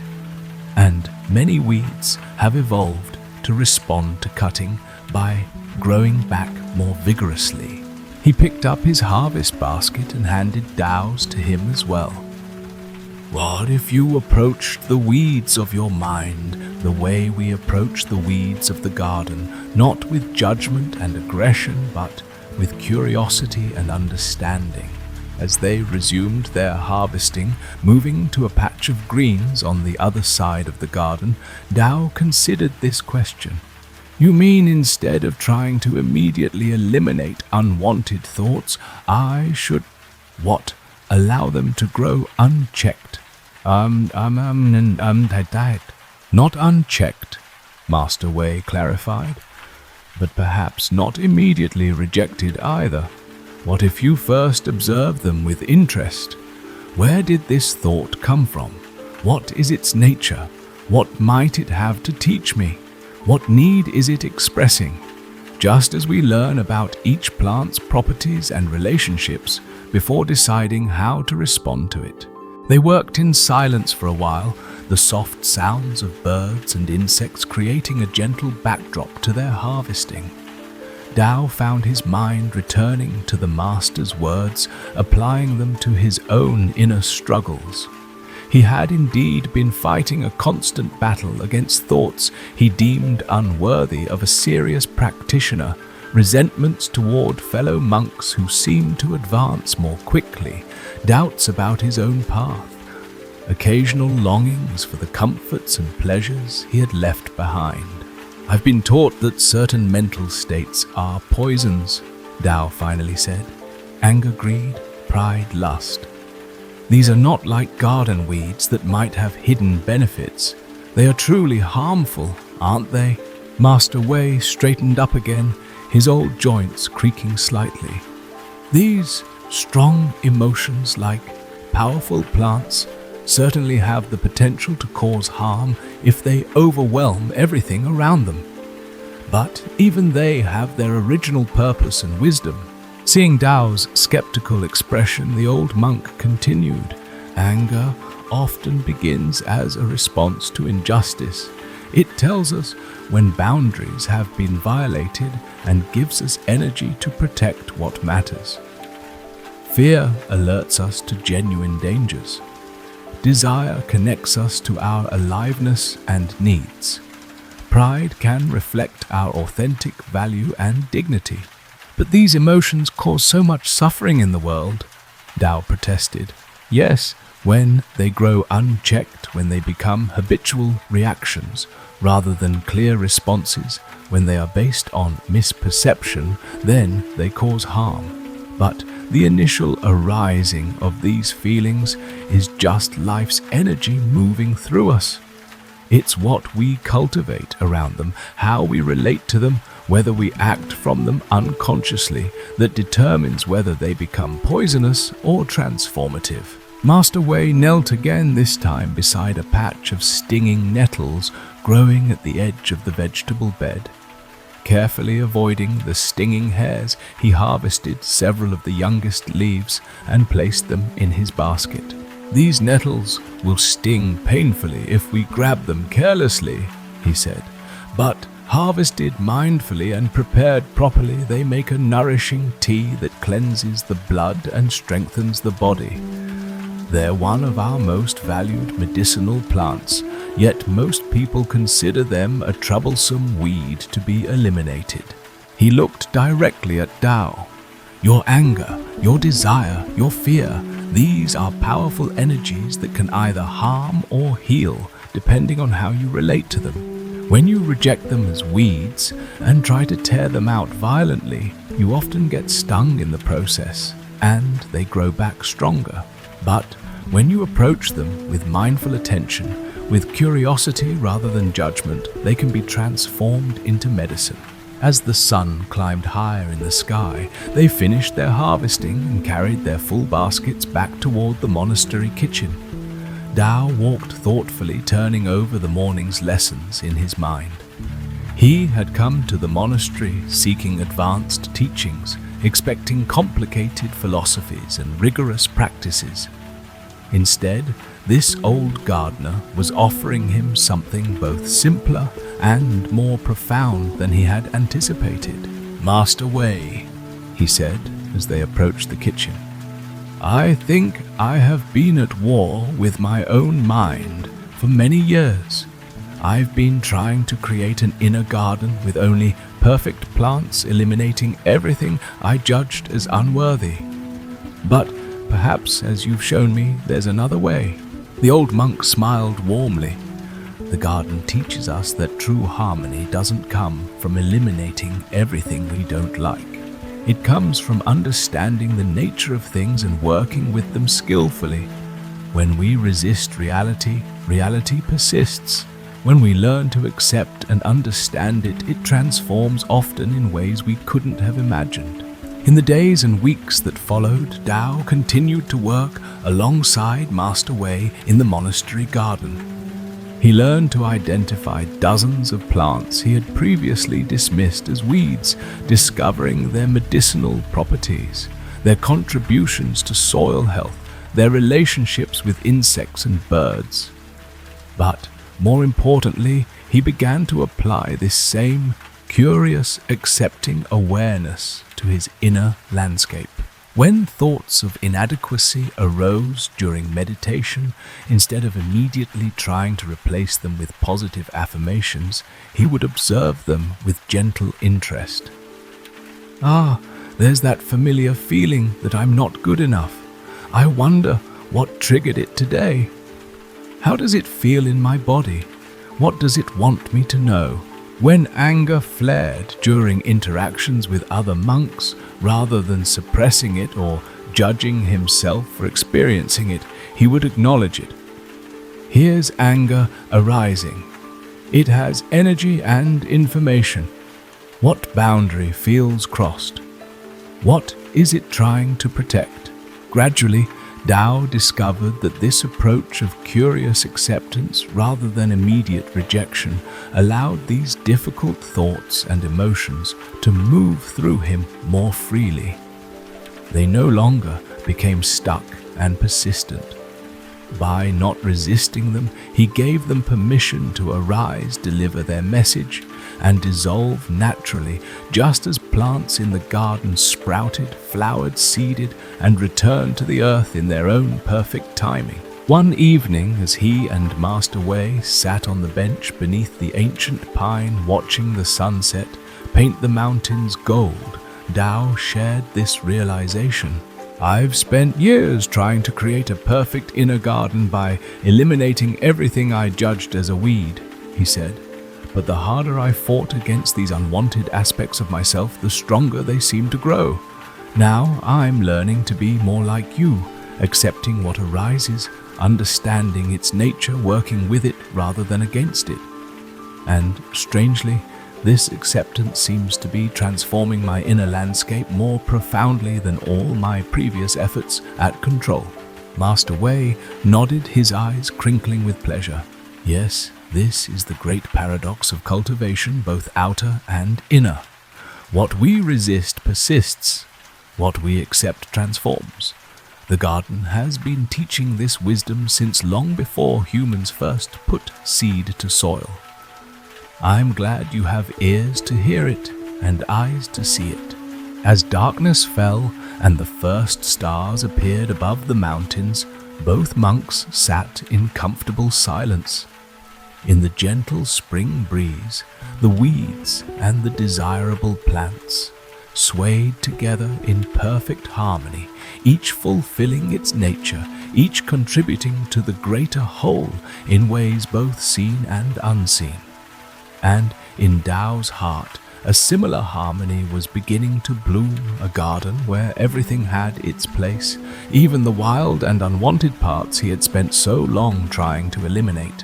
Tonight, as you prepare for rest, perhaps you might bring this garden wisdom to your own experience. Notice if there are aspects of yourself or your life that you've been resisting. Thoughts, emotions, situations that you've labeled as weeds to be eliminated. For just this moment, can you approach them with the same curious acceptance that Master Wei brought to his garden? What if these challenges aren't mistakes or failures, but plants with their own wisdom and purpose? What if, instead of exhausting yourself fighting against what is, you could bring kind attention to understanding its nature? Remember, what we resist persists. What we accept transforms. As you drift towards sleep, imagine your consciousness as a vast garden where everything is allowed to be exactly as it is. Feel how spacious and peaceful this acceptance feels, how it allows energy to flow freely rather than becoming blocked in patterns of resistance. In this gentle acceptance, your body and mind can find deep rest, and healing can occur naturally, like a garden renewing itself with each passing season. Story 7. The Silent Bell. In a peaceful valley surrounded by ancient mountains, there lay a small village that had prospered for generations under the protective shadow of an old temple. The temple sat on a gentle hillside overlooking the village, its red-tiled roofs and weathered stone walls a testament to centuries of faithful service. But what made this temple truly special was not its architecture or its history, but its bell. The temple bell was magnificent, cast from bronze by master craftsmen 300 years earlier. It stood taller than a grown man, and its surface was decorated with intricate dragons that seemed to dance in the changing light. But it was not the bell's beauty that made it precious to the villagers. It was its voice. Every morning at dawn, the bell would ring out across the valley, its deep, resonant tone floating on the morning mist like a blessing. Every evening at sunset, it would sound again, calling the day to its peaceful close. Throughout the day, the bell marked the hours with smaller chimes, creating a rhythm that ordered the village's life as surely as the rising and setting of the sun. The villagers had grown up with the bell's voice. Children learned to tell time by its chiming, farmers planned their work around its schedule, and lovers made their vows beneath its sound. When someone was born, the bell rang joyfully. When someone died, it tolled solemnly. It was the heartbeat of the community, the voice that connected all their separate lives into one harmonious whole. The bell was cared for by Master Chen, an elderly monk who had devoted his life to the temple service. Every morning, Master Chen would climb the steep path to the bell tower, check the ropes and mechanisms, and sound the dawn call that awakened the village. He moved with the deliberate care of someone who understood that small, faithful actions could hold an entire world together. Master Chen rarely spoke, but his presence was deeply comforting to the villagers. When they brought their troubles to the temple, he would listen with complete attention, sometimes offering a few quiet words of wisdom, but more often simply creating a space of peace where answers could arise naturally. He had learned that silence often spoke more eloquently than words. One autumn morning, something unprecedented happened. When the time came for the dawn bell, the valley remained silent.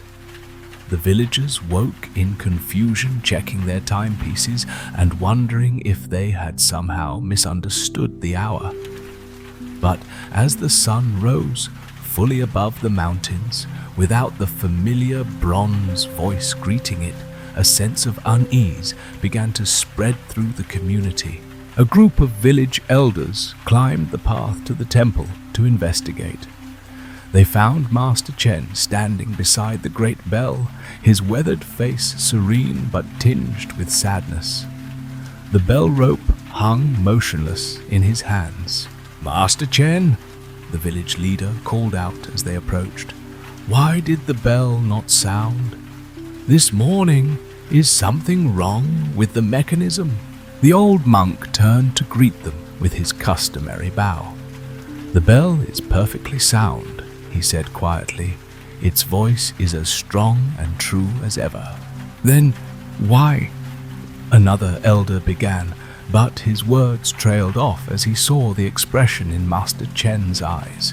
"Because," the monk said with gentle finality, "it is time for the bell to teach us about silence." The villagers exchanged bewildered glances. "We don't understand, Master.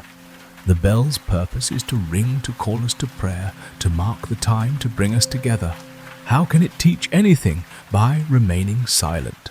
Master Chen smiled with infinite patience. "Sometimes The most important lessons can only be learned in the absence of familiar sounds. The bell has spoken faithfully for 3 centuries. Now, it asks us to listen to what has always been present but unheard. The village leader frowned with concern, but Master the Bell is central to our daily life. How will we know when to plant, when to harvest, when to gather for festivals? How will we mark the sacred times without its voice? These are excellent questions, Master Chen replied. Perhaps discovering their answers will teach us something valuable. Despite their confusion and growing anxiety, the villagers respected Master Chen too deeply to argue further. They descended from the temple with heavy hearts, spreading the news that the bell would remain silent for an indefinite period. The entire community buzzed with speculation and worry. Without the bell's familiar rhythm, the village fell into disarray. Farmers arrived late to their fields, having overslept without the dawn call. Merchants opened their shops at random times, unsure of the proper hour. Children showed up for lessons at the wrong times, and important meetings began in confusion as people struggled to coordinate without their usual timekeeper. More disturbing than the practical difficulties was the emotional impact of the silence. The villagers had not realized how much comfort they drew from the bell's regular voice. Its absence left them feeling disconnected, as if the invisible threads that bound their community together had been severed. Anxiety spread like fog through the valley. By the 3rd day, a delegation of village leaders returned to the temple. Their patience exhausted, they found Master Chen sitting in meditation beneath the silent bell, his face radiating the same peaceful contentment he had always shown. Master Chen, the village leader said with barely controlled frustration, this experiment has gone far enough. Our entire way of life is falling apart without the bell. Surely, whatever lesson you intended us to learn has been learned. Please restore our bell to us. The old monk opened his eyes slowly and gazed at his visitors with compassion. Tell me, he said gently, what have you discovered during these days of silence? That we need the bell, several voices exclaimed simultaneously. That without it, everything becomes chaos. And what else? The villagers looked at each other uncertainly. Finally, one of the elders spoke up hesitantly. Well, I have noticed that when I wake up without the bell telling me it's dawn, I sometimes lie in bed and listen to the birds singing. I never paid attention to them before. Another elder nodded slowly. Yes, and without the bell marking every hour, I've started noticing the way the light changes throughout the day. Yesterday I watched clouds form and dissolve for the longest time, and I realized I hadn't really looked at the sky in years. A third villager added, my children have been asking me to tell them stories in the evening instead of waiting for the sunset bell to send them to bed. We've been talking more as a family than we have in months. Master Chen's eyes began to twinkle with quiet joy. Go on. The village leader found himself admitting, I have to confess, Master, that without the bell's constant timekeeping, I've been moving more slowly, paying attention to what I'm actually doing instead of rushing from one task to the next. My wife says I seem more present when I'm home. And have you noticed anything else that has always been present in your valley, but perhaps unheard beneath the bell's voice? The villagers fell silent, thinking. Then one elderly woman spoke up with wonder in her voice. The stream! I can hear the stream that runs behind the village. It has the most beautiful sound, like constant, gentle music.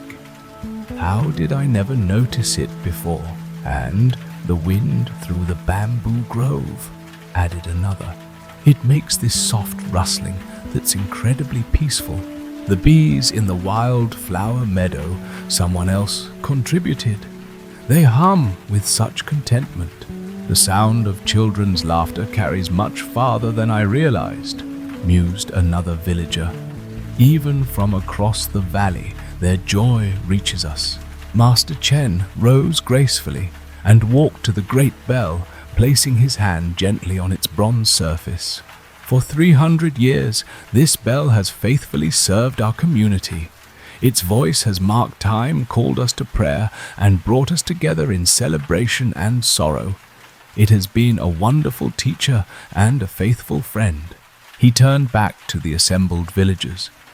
But perhaps in our gratitude for its service, we began to listen only to its voice and forgot to hear all the other voices that surround us always. Perhaps we became so dependent on its rhythm that we lost touch with our own inner sense of timing and presence. The villagers listened with growing understanding as Master Chen continued. The bell's silence has not taken anything away from you. It has revealed what was always there. The natural symphony of life that plays constantly in our valley, the inner wisdom that knows when to act and when to rest, the deeper rhythms that connect us not just as a community, but as part of the living world. One of the younger villagers asked, "Are you saying the bell will never ring again?" Master Chen smiled mysteriously. The bell will ring again when its voice adds to the symphony rather than drowning it out. When we have learned to hear the silence between its notes as clearly as we hear the notes themselves. When we understand that its greatest gift is not the sound it makes, but the listening it invites. He gestured toward the valley spread below them, where the afternoon sun was casting long shadows across the fields and houses. Listen now, really listen. What do you hear? The villagers stood still and opened their awareness to the sounds around them. Gradually, they began to perceive what Master Chen was pointing toward, not the absence of sound, but a rich tapestry of subtle voices that had always been present. The gentle whisper of wind through leaves, the distant lowing of cattle, the rhythmic splash of the mill wheel, the soft conversations of neighbors walking along the paths below. But more than these external sounds, they began to sense something deeper, a quality of listening itself, a spacious awareness that could hold all sounds without being overwhelmed by any of them. In this listening, they found a peace that was not dependent on any particular sound or silence. This listening, Master Chen said softly, is what the bell has always been calling us toward, not just to hear its voice, but to develop the quality of attention that can appreciate all of life's expressions, both sound and silence, both speaking and listening, both the familiar and the unexpected. As the days passed, the villagers gradually adjusted to life without the constant marking of the bell. They discovered that they could coordinate their activities through more conscious communication with each other. They found that their inner sense of timing, once awakened, was remarkably reliable. Most importantly, they began to appreciate the rich soundscape of their valley that had always been present but unnoticed. Children created new games based on listening to natural sounds. Farmers found that working in silence allowed them to hear subtle cues from the land itself. Families discovered the pleasure of unstructured conversation that flowed according to its own organic rhythm rather than being cut short by the bell's timekeeping. After 2 weeks of silence, the villagers no longer felt anxious about the missing bell. Instead, they felt they had been given a gift, a deeper way of experiencing their world and each other. They had learned that true community was not dependent on external signals, but grew from genuine attention and presence. On the morning of the 15th day, as the sun crested the mountains, the great bell suddenly rang out across the valley. Its voice was as rich and beautiful as ever, but now the villagers heard it differently. They heard not just the bronze tone, but the silence that surrounded it. They heard not just the sound calling them to attention, but their own listening, receiving, and responding to the call. The bell rang 3 times, then fell silent again. But the silence was not empty. Now it was full of presence, of listening, of connection to all the life that moved and breathed in the valley. Master Chen appeared on the temple steps, his face radiant with quiet joy. When the villagers gathered to thank him, he simply bowed and said, "The bell has remembered its true purpose, not to fill the silence, but to celebrate it. Not to dominate your attention, but to awaken your listening." From that day forward, the bell rang differently. It still marked the dawn and sunset, still called the community to gather for important occasions. But it also honored the spaces between its sounds, the silence that gave meaning to its voice. And the villagers, having learned to listen deeply, heard in its ringing not just a signal to action, but an invitation to presence. Tonight, as you prepare for sleep, remember the wisdom of the silent bell. In the quieting of your day's activities, in the settling of your thoughts, in the stillness that comes before dreams. There is a quality of listening that needs no sound to complete it. Let your breath become like the bell's rhythm sounding, and then releasing into silence, creating a space where the deeper music of your being can be heard. In this listening, in this silence, in this spacious awareness, find the rest that restores and the peace that surpasses understanding. The bell of your heart rings always in the silence. Listen now and be whole. Story 8. The river's wisdom. At the edge of a quiet village, where the land sloped gently down to meet the water, there flowed a river that had been the heart of the valley for as long as anyone could remember. The river's course wound through forests and fields, past farms and temples, gathering the stories of all who lived along its banks. Its waters were clear in spring, golden in autumn, and sometimes wild and muddy after the rains, but always the river kept moving, singing its ancient song. The villagers depended on the river for everything.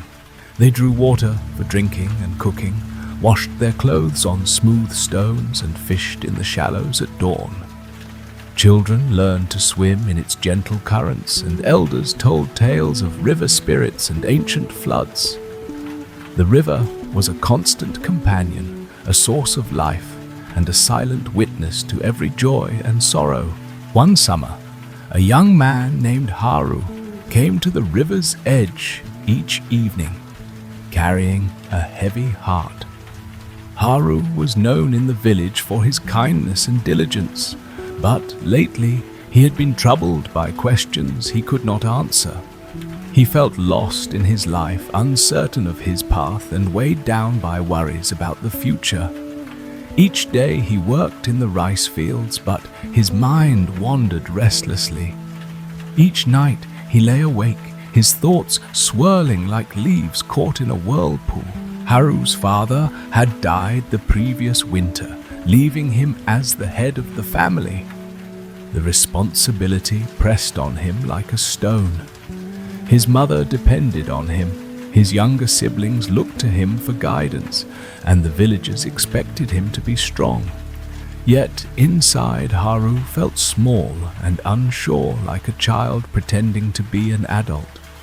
He longed for advice, for clarity, for some sign that he was on the right path. One evening, after a particularly difficult day, Haru wandered down to the riverbank as the sun was setting. The air was warm and still, and the only sounds were the gentle lapping of water and the distant call of a night bird. Haru sat on a flat stone and watched the river flow past its surface, reflecting the changing colors of the sky. He closed his eyes and let out a long sigh. "River," he whispered, "you have seen so much, carried so many stories. I wish you could tell me what to do.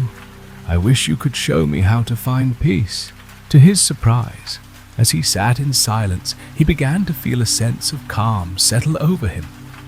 The river's constant movement, its soft murmuring, seemed to seep into his bones. He opened his eyes and watched a leaf float by, spinning gently in the current. For a moment he forgot his troubles and simply listened. As the days passed, Haru returned to the river each evening. He brought his questions and worries, but he also brought his attention. He watched the way the water curved around rocks, the way small eddies formed and dissolved, the way the river always found a way forward, no matter what obstacles lay in its path. One evening, as twilight deepened, Haru noticed an old woman sitting a short distance upstream. She was known in the village as Obasan, the wise grandmother.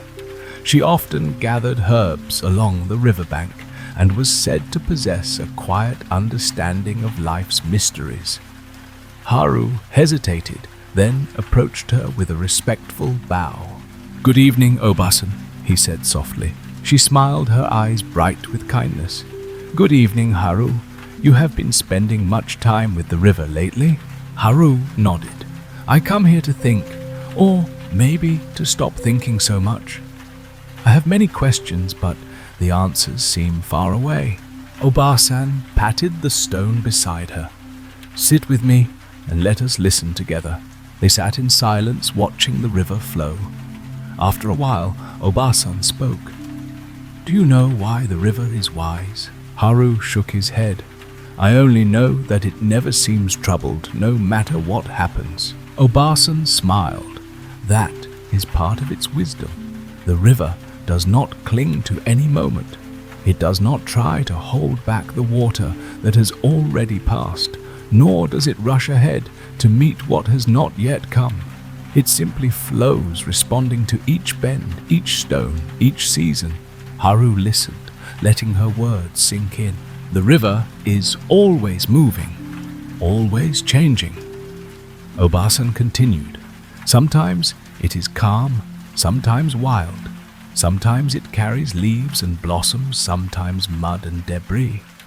Yet it does not judge what it carries, nor does it resist the changes. It accepts everything, allows everything, and in doing so it remains true to its nature." Haru watched as a twig floated past, spinning in a small whirlpool before being released into the main current. But what if the river meets something it cannot move, a boulder or a fallen tree? Obasan nodded. "Then it finds another way. It does not waste its energy fighting what cannot be moved. It yields, it curves, it flows around the obstacle. Over time, even the hardest stone is shaped by the river's persistence. But the river does not force this. It trusts the process, knowing that everything changes in its own time." Haru thought of his own struggles, the responsibilities he felt unable to carry, the problems that seemed immovable. "Sometimes I feel stuck like water trapped behind a rock." Obasan placed a gentle hand on his shoulder. "Then be like the river.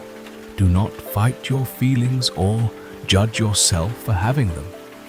Allow them to be and let them move through you. Trust that like the river you will find your way forward, even if it is not the way you expected."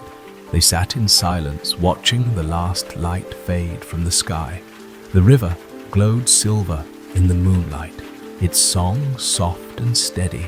In the days that followed, Haru began to practice the river's wisdom in his own life. When worries arose, he noticed them without clinging. When he felt overwhelmed, he allowed himself to rest, trusting that the current would carry him forward when he was ready. When obstacles appeared, he looked for ways to flow around them rather than exhausting himself trying to push them aside. He found that, like the river, he could be both strong and gentle, persistent and yielding. He learned to accept the changing seasons of his own heart, the days of joy and the days of sorrow, the times of clarity and the times of confusion. He discovered that peace was not the absence of trouble, but the ability to move with life's currents, trusting in the process of change. One evening, as Haru sat by the river, a great storm swept through the valley. Rain fell in torrents, and the river rose churning with mud and debris. Haru watched as branches and leaves rushed past the water, wild and powerful. He felt a surge of fear. Would the river overflow its banks and flood the village? But as the storm passed and the waters began to recede, Haru saw that the river had absorbed the chaos and returned to its steady flow. The debris was carried away, the mud settled, and soon the water ran clear again. The river had not resisted the storm, but neither had it been destroyed by it. It had allowed the storm to pass through, and in time balance was restored. Haru realized that his own life was like the river. Storms would come and go, bringing confusion and upheaval. But if he could remain present, allow his feelings to flow and trust in the process, he too would find clarity again. As the years passed, Haru grew into his responsibilities. He became a wise and compassionate leader, known for his calm presence and steady guidance. When others came to him with their troubles, he would often take them to the river's edge and invite them to listen. The river teaches us, he would say, that nothing stays the same forever.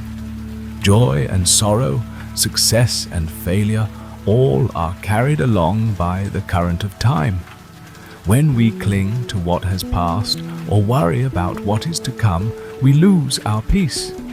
But when we flow with life, accepting each moment as it comes, we find our way home. The villagers came to see the river not just as a source of water, but as a living teacher.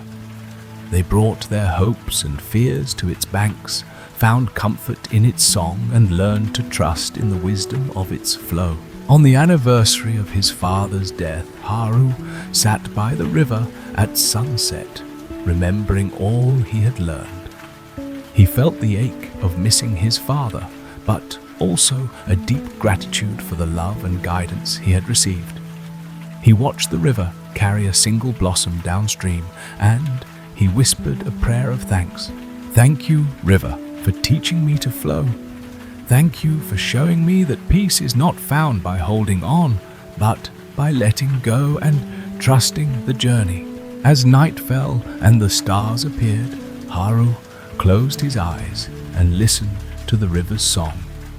He felt himself carried by its current, held by its wisdom, and at last he knew he was exactly where he needed to be. Tonight, as you prepare for sleep, remember the river's lesson.